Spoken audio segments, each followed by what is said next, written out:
What up, what up, what up? This is Ask Chris, episode 4, answering your fitness questions that you give to me on Instagram. Sorry, it's a little bit flashy, but I'm working on it. I've got a lot of really good questions this week, and I really appreciate everybody who submitted them. Gonna get right into it, guys.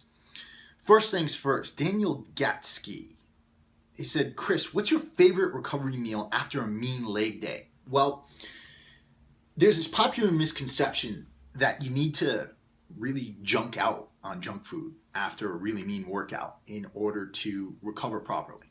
I really think that that's a mistake, because the more processed food you eat, the higher the sugar content of what you eat, the more omega-6 oil that's in there, the higher the levels of inflammation. And what's inflammation going to do?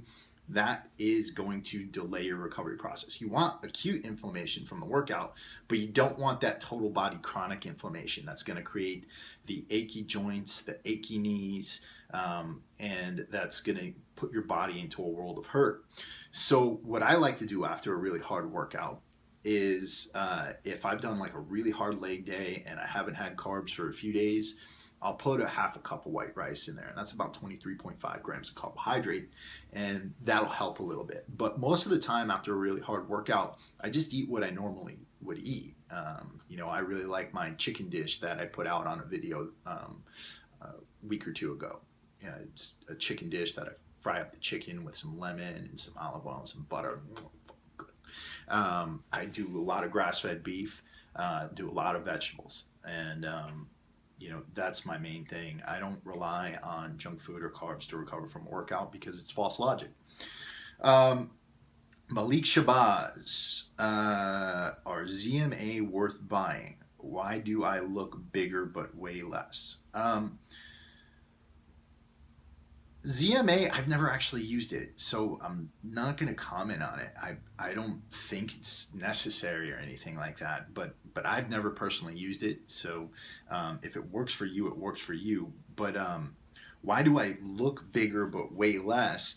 Well, here's the thing. I think a lot of people look at bulking as something that's going to just make you freaking gigantic, and it's going to make you look bigger, and you're going to look phenomenal. You're going to look like Arnold because you bulked all season. The fact of the matter is, every time I bulk, I look like shit and I look smaller. When I lean out, I actually look bigger. And in fact, I'm really lean right now, but fucking I look pretty big. And the reason is because when you bulk and you put on fat, one, it really does inhibit the pump, right? You get less blood flow when you're bulking, when you have a lot of fat on your body. Two, it completely distorts your musculature. You look blocky, you don't look aesthetic, you don't look great at all. Now, that being said, I don't want you to think that I'm purveying unhealthy body fat percentages. I really don't think most of you should go below 10%, and absolutely not below 8% unless you're training for a show and you only want to be under 8% for about a week or two. The rest of the time you should be between 8 and 12% for performance. But you can look really great at 10 to 12% and still be performing, still have your wits about you. But as I've said before, I don't believe in those unhealthy body fat percentages for the long term. But that's besides the point. To answer your question, you look bigger when you weigh less is because you're getting leaner. And that's the simple point. Don't bulk. There's no reason to. You build more muscle while you're lean. Is testosterone production better on a keto diet versus a moderate to high carb diet? The debate is up on that. I think that testosterone production is going to be better on a keto diet than your typical, high carb diet that doesn't include fats. And the reason is because fats are actually precursors for hormones, and they help with hormonal production. On the other hand, the problem with keto diets is that it can inhibit your thyroid production, which is almost as important as your testosterone, or more important than your testosterone, for body function and for fat loss. So there's kind of a scale here. What I advise people who are doing diets that have moderate levels of carbohydrates in there is that you do need a significant amount of fat to sustain hormonal production. Now, if you're not on a keto diet, you don't need to overload the fat, but you do need some fats in your diet in order to keep your hormones up. And I've seen a lot of bodybuilding coaches giving clients these zero fat diets. I've also seen bodybuilding coaches giving zero carb, zero fat diets, or carbohydrates under 50 grams and fats under 20 to 30 grams. That's ridiculous. You're going to be impotent. You're not going to be able to have sex. You are going to feel like crap. So my recommendations, if you're on a moderate to high carb diet, you need at least 50 grams of fat in your diet, if not more. If you're on a keto diet, of course, your main nutrient source is going to be fat for energy. So about 80% of your calories should be fat. And to give you an example, my fat intake per day is probably between 180 and 200 grams of fat. And now that might seem ridiculous to a lot of you, but it is my main fuel source. And my carbohydrate levels are under 50 grams on most days, and some days even lower than that. So I hope that gives you your answer, buddy. Jeremiah Williams, he said, would you recommend a lifting belt for anyone who has not yet used one? Same for knee wraps. Jeremiah, it depends. And I'm not going to talk trash about lifting belts for everyone, because some people are power lifters and some people use lifting belts and knee wraps, and they're part of their sport. They use them in meets. And if you use a belt in a meet and it gives you an advantage, then that's something you should use to give you an advantage in the competition. Now, that being said, if you're not a competitive power lifter and you're just getting into squatting, I recommend not using a belt, mainly to build up your core strength. I haven't used a belt in years because I'm not a power lifter anymore. As far as knee wraps go, especially if you're a beginner, I would not use them. And that's because you need to have development of your tendons as much as you need development of your quadriceps and hamstrings. And if you don't develop those tendons, then you're going to be putting yourself in a position for a really bad knee injury down the line. So my opinion is that if you're a beginner and you're not training for a powerlifting competition that requires knee wraps, in fact, if you're a beginner, you shouldn't be in a powerlifting competition that requires knee wraps. I'd lift raw for a long time. But if you're a beginner of any sort, I really wouldn't recommend knee wraps at all. And if you're not powerlifting, I still wouldn't recommend knee wraps. They have knee sleeves out there that provide enough support and that don't provide so much support that they're going to take the pressure off of the tendons and inhibit the development of the tendons. Cool Calm Maurice, advice on leaving the military to pursue passion and find fulfillment and purpose in life. Well, a couple of things here. One, don't leave the military before your contract's over. That's illegal. Finish your contract out, do your duty. But two, as far as leaving the military to pursue your passion, the first thing you have to figure out is, what is your passion? What do you want to do with your life? And you have to take a deep, long look at yourself in order to determine that, right? Because a lot of times you get into things and you start doing them without really fully understanding why you want to do them. So maybe your passion is fitness, for example. A lot of people try to get into it because they look at guys on YouTube and they think, oh man, that guy's got a really good life, I want to do that. But the fact of the matter is, you don't understand how much that dude's working behind the scenes. You don't understand all the hours they're putting in. You don't understand that on top of the gym work, these guys got to worry about marketing and advertising and writing books, writing articles, shooting videos, thinking all day about what kind of content they're going to put out there. So really think about what type of work you want to do and what you're going to be happy doing, more so than just looking at the imagery of what you think is your passion, right? The other thing is this: you have to think about what makes you happy and what made you happy when you were a kid, because at that point your mind's kind of less corrupted by the world, and you have to really think about what you enjoyed before you were exposed to popular culture, before you were exposed to a lot of the things you see today. And in that, you can start to understand what's going to make you happy on a daily basis, right?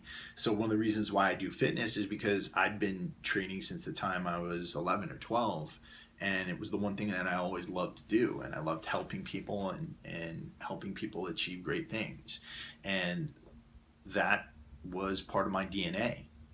But what I don't like about it necessarily is sitting in front of a computer all day long and staring at spreadsheets and constantly filling out numbers and repetitions, right? So there's always that kind of balance there between your passion and being able to do what you want to do and the real work involved.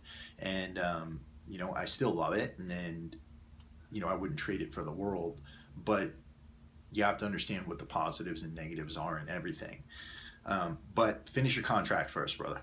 August Bruno. Oh, thank you, sir. He said he just loves the content and the day in the life videos. Keep it up. Thank you, man. Dare to be king.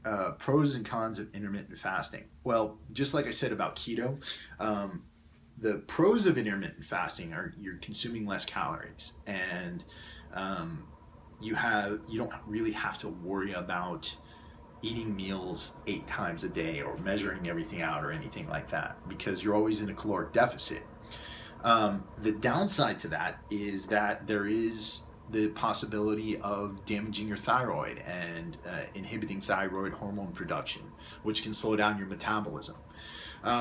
For me, I still follow a bit of an intermittent fasting protocol, though I don't fast all the time now. I fast probably 2 days a week, where I do like an 8 to 10 hour fast. And I go through the first part of my day without eating. The reason for me to do that is because of my ulcerative colitis. I like to give my digestive system a rest. On top of that, I really don't like consuming super high amounts of calories all the time. And I believe that this whole idea that you need tons and tons of calories, you need enough calories to sustain yourself, but the idea of eating tons and tons of calories to build muscle is pretty erroneous, because the more calories you consume, the more insulin you produce, the less sensitive you become to that hormone, the more inflammation you produce, the less comfortable you are in your everyday life, the less you are able to think. So one of the reasons why I love intermittent fasting is because when I haven't eaten, I have an immense focus on my work, and it keeps my thought patterns really, really steady, rather than when I'm eating a lot and have blood sugar fluctuations that take me up and down.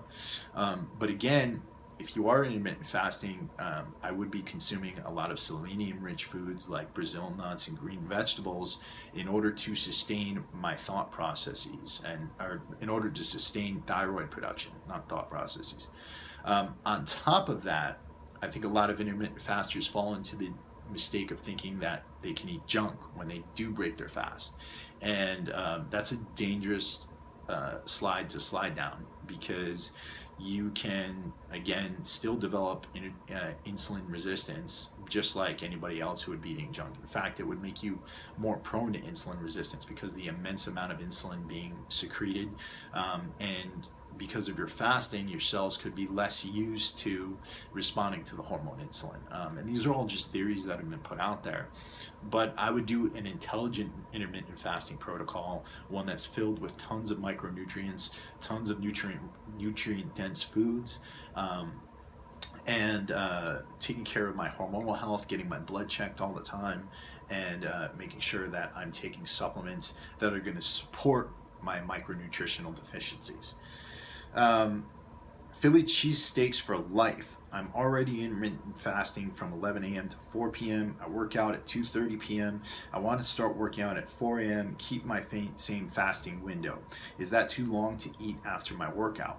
Well, here's the thing, bro. I don't think that you need to rush to eat after your workout, particularly if you're trying to lose fat.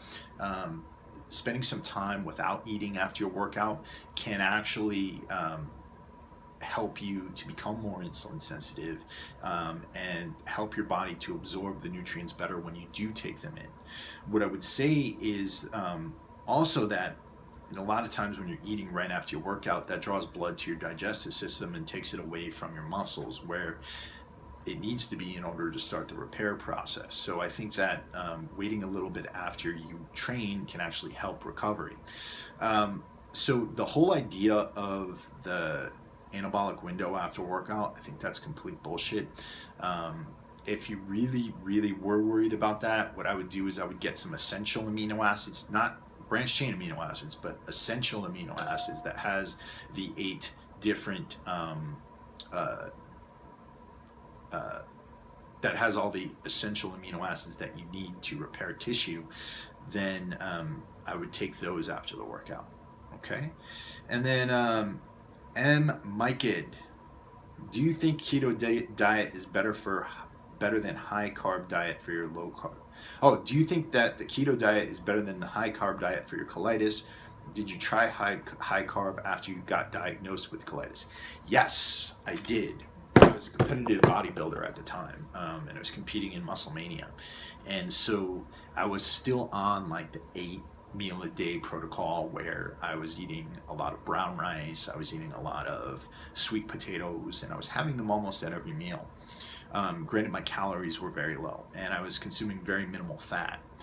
And what happened at the time was I got really fucking sick, like basically losing tons of blood every day, running to the bathroom about 30 to 50 times a day with bloody diarrhea, and it absolutely almost killed me. When I switched to the ketogenic diet, I switched to the keto diet out of desperation. That was after my last show, and it was because I was in such a bad state that I really couldn't get anything down. And my logic was that I needed to eat less meals a day to give my digestive tract a rest, and I needed higher caloric density from my food. And knowing that fat had more calories per gram, I started relying heavily on fat, and I pulled down the carbohydrates all the way. And it got to the point where I was just eating a little bit of protein and a lot of coconut oil and grass-fed butter and things like that. And all of a sudden, my colitis got better. And not only did my colitis get better, I started to look better. I started to be more muscular. I was stronger. And I didn't even want to tell anybody about it for a while. I didn't tell you guys about it for years because I was scared people were gonna think I was a fool, because I was eating like less than 100 grams of protein a day and tons of fat, and it was looking good. And I thought, if I put this idea out there, people are just gonna be, what the fuck is this guy thinking? And then that was until I started reading and actually looking at the scientific studies on ketogenic diets, and actually finding out what ketogenic diets were, because I really didn't know. I had this corrupt image of just a high protein diet. I didn't know that keto diets were moderate protein, high fat, very low carb. And so to answer your question, yes, I think that keto diets are much better for my colitis than was the high carb diet. So that's all my questions for today. I did this video in one take. I didn't want to do any rehearsals because I started to think that some of these videos were a little bit too rehearsed. So that means some of my answers to the questions might be imperfect. As with anything, take all of my answers with a grain of salt.